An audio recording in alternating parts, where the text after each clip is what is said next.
Alors pourquoi le pervers narcissique adore vous voir pleurer? Alors, je vais être assez précis sur ce sujet parce que il aime vous voir pleurer, mais dans une circonstance et dans un contexte bien précis. Parce qu'il y a plusieurs types de pleurs. Déjà, il y a les pleurs de joie, il y a les larmes de tristesse, il y a les larmes de bonheur. Et ça, c'est une distinction importante à faire parce que le pervers narcissique fait cette distinction. Mais il fait aussi une autre distinction. Il fait une distinction entre les pleurs qui ont été enclenchés et déclenchés par lui, ou par elle, encore une fois, le PN c'est une femme ou un homme, et il fait la distinction entre les pleurs qui sont déclenchés par les autres, par les circonstances extérieures, donc ce qui ne vient pas de lui. Et ça c'est important. En clair, le pervers narcissique, s'il voit que vous êtes en train de pleurer de joie parce que vous avez gagné quelque chose, vous avez réussi un examen, vous avez réussi votre concours, ou parce que vous êtes joyeuse ou joyeux parce que la France a gagné la Coupe du Monde, ou parce que votre enfant a réussi telle ou telle chose. Eh bien, là, le pervers narcissique ne va pas être content, ne va pas aimer vos pleurs. Il ne va pas aimer les pleurs qui viennent des autres. S'il voit que vous êtes en train de pleurer de joie à cause d'une autre personne, à cause d'une autre circonstance extérieure, là, il ne sera pas content. Alors encore une fois, en fonction de là où il se trouve à ce moment-là, donc si vous êtes en public, évidemment, il va pouvoir feinter et faire style d'être content parce qu'il y a du monde autour. Mais à la maison, ce sera complètement différent. Et pareil, si il voit que vous êtes en train de pleurer parce que vous avez perdu votre grand-mère, parce que vous avez échoué à tel événement, parce que votre série préférée est terminée, vous êtes triste de voir la fin de la série, eh bien là, il va être pas content du tout. Parce qu'encore une fois, les pleurs de douleur ne viennent pas de lui.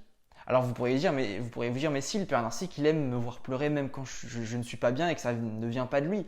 Mais je vous assure que c'est compliqué pour lui de voir une personne pleurer de douleur quand ça ne vient pas de lui. Pourquoi? Parce que dans cette circonstance-là, le PN va perdre le contrôle. Dans le sens où, imaginez, vous pleurez, vous avez perdu votre maman, il vous voit, vous êtes avec lui, dans sa tête, il se dit « elle veut que je l'aide, elle veut que je la réconforte ». Mais le PN déteste devoir perdre le contrôle. Et là, vous aider, ça reviendrait à dire « je vais t'aider, donc je me mets dans une posture de gentil, de faible ». Il perd le contrôle, il n'a plus le pouvoir sur la situation. Parce que ce pleur, ça ne vient pas de lui. Et ça, il déteste. Et donc, vous allez le payer. Peut-être pas sur le moment, mais vous allez le payer. Ok? Maintenant, les pleurs que le père narcissique adore, c'est les pleurs qui viennent de lui. Que ce soit les pleurs de joie ou les pleurs de douleur. Là, il est en extase.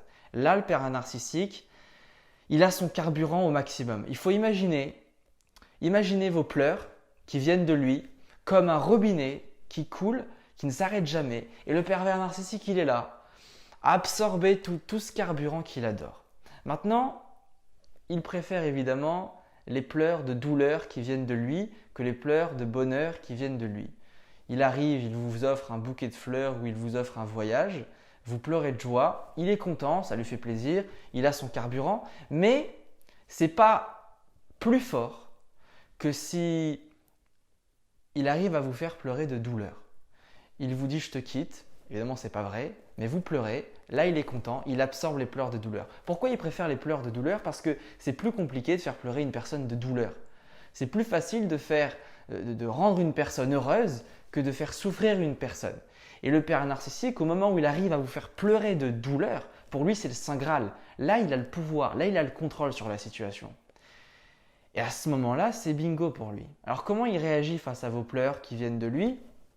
Plusieurs réactions possibles en fonction de son type de PN. Vous le savez, j'ai découvert 10 types de pervers narcissiques. Si on a affaire par exemple au PN que j'appelle le type charmeur, c'est un PN qui peut sourire en face de vous.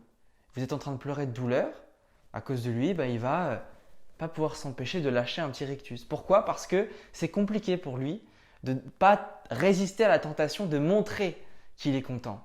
Parce qu'encore une fois, je vous le dis, un pleur de douleur déclenché par lui, c'est le Saint Graal pour le pervers narcissique. Il ressent à l'intérieur de lui un pouvoir immense. Et c'est dur pour lui de ne pas le montrer à l'extérieur.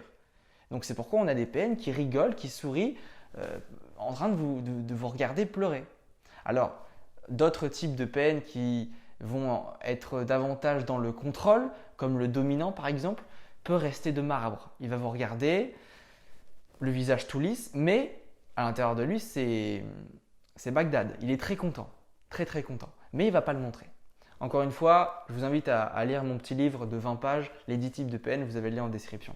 Donc, il peut même y avoir des PN à ce moment-là qui sont tellement excités par vos pleurs de douleur.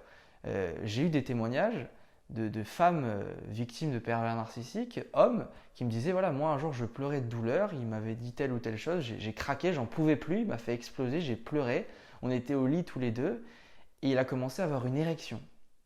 C'est-à-dire que le pervers narcissique est tellement excité par ce pleur de douleur qu'il peut complètement basculer dans l'excitation sexuelle et avoir envie de faire l'amour alors que vous êtes en train de souffrir de douleur.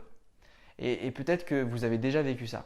Mais c'est très compliqué de voir une personne en face de nous en train de sourire pendant qu'on pleure, ça nous déstabilise et ça rajoute une douleur supplémentaire parce qu'on est dans l'incompréhension totale. Parce que ce n'est pas logique pour nous de voir une personne en face de nous sourire alors qu'on pleure de douleur. Bien, pour le pervers narcissique, ça paraît logique. C'est compliqué à comprendre en n'étant pas dans leur tête, mais c'est pour ça que je fais ces vidéos, pour comprendre ce qui se passe vraiment dans leur petite tête de pervers narcissique. Moi, je vous dis à très vite. Mettez-moi en commentaire vos témoignages si vous avez vécu ce genre de situation. À très vite. Salut, je vous aime.